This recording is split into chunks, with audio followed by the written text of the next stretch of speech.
Okay, now we're going to the edit part of the video. I'm just going to show you a couple pictures that I shot of the deer and see what I can do with them. I'm going to show you the before and the after, and then show you how I post-processed those images and make it part of this video. So here we are in Lightroom. I have two images here. I have this image. Now, neither one of these are technically correct. I'm not a wildlife photographer, but I do enjoy shooting wildlife, and one of these days I may get a good one. Here's another one that I shot. We've got a little wind, I think this is the side of the car window, a little pipe out in the field, grass in the foreground. A lot of things not going right with this photo, but we're going to see what we can do in Lightroom. So first and most powerful tool, let me go over some technical things here.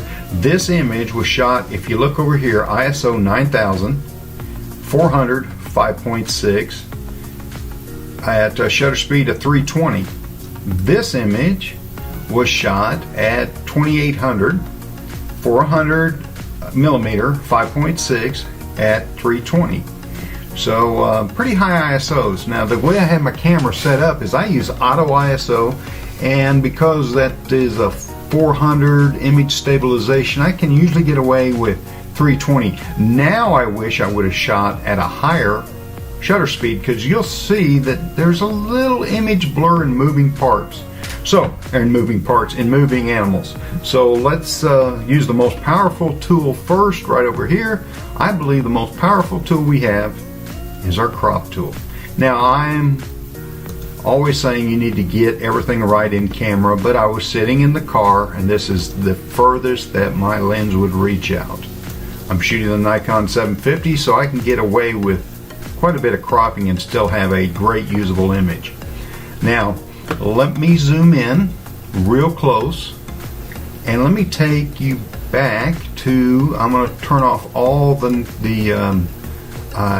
detail and noise reduction.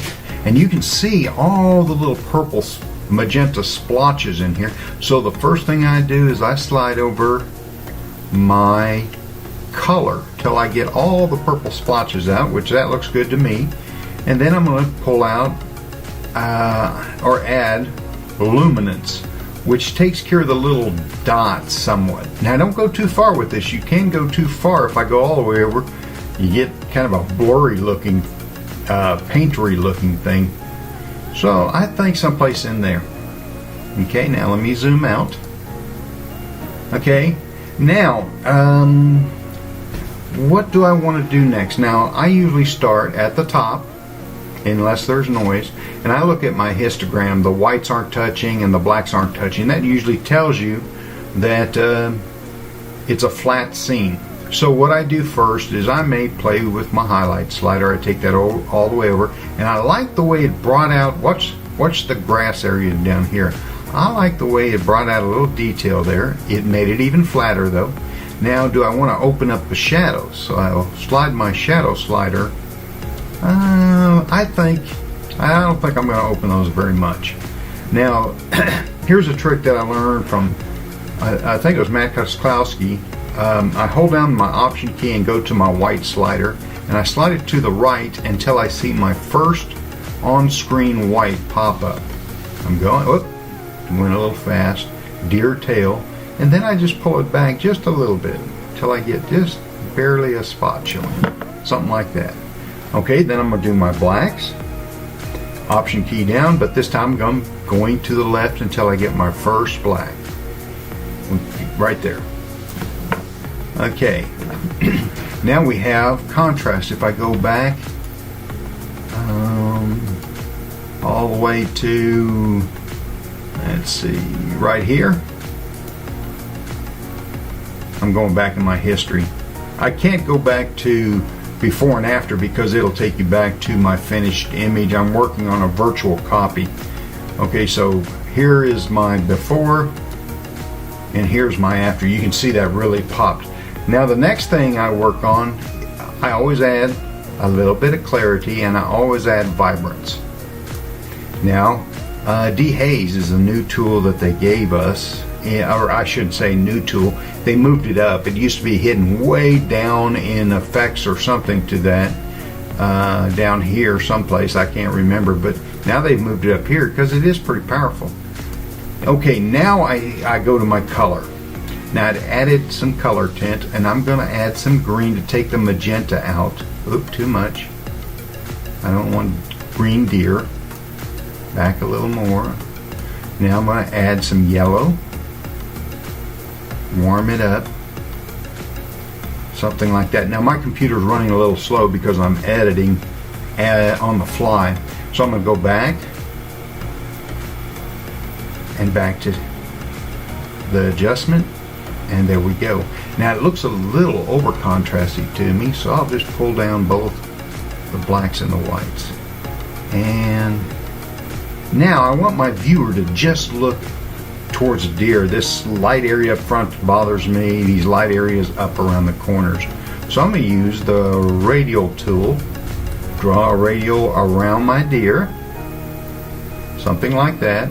And I'm going to overdo this just so we can see. Okay, and usually I do that just so I can change my feathering. There we go. Now pull this all the way back and start adding a little bit. Then I may pull my feather back a little. Good. Now I'm going to go down and add some vignette to my image. And again, I overdo this, and then I turn off the feather so I can get an idea of where this is going on, something to that effect. And I pull my feather almost to 100% and pull it back slowly until I don't see it any longer. So let's take a look. If I can go all the way back to where I turned off the noise, there's our before and there's our after. So what do you think? Leave me a comment. Okay, so let's go to this image now, and I'm going to try to do this one a little faster. There's nothing wrong with auto settings on Lightroom. In fact, a lot of times it'd be a good idea just to hit the auto settings. So before I even crop this, let's try that. Let's go to auto settings on color and just go to auto. Okay, it helped. Now let's go to auto in the exposure. Wow, that really popped it up. So now let's go to the crop tool. Now let's crop it. Now, two things I want to crop out. I want to crop out all this junk, and I want my background to be less cluttered. So maybe something like all the way to, I'm going to center this deer. It kind of works for this composition. Come down a little bit. There we go, right like that. Okay, and let's use that radial tool again so our viewer will look at the deer.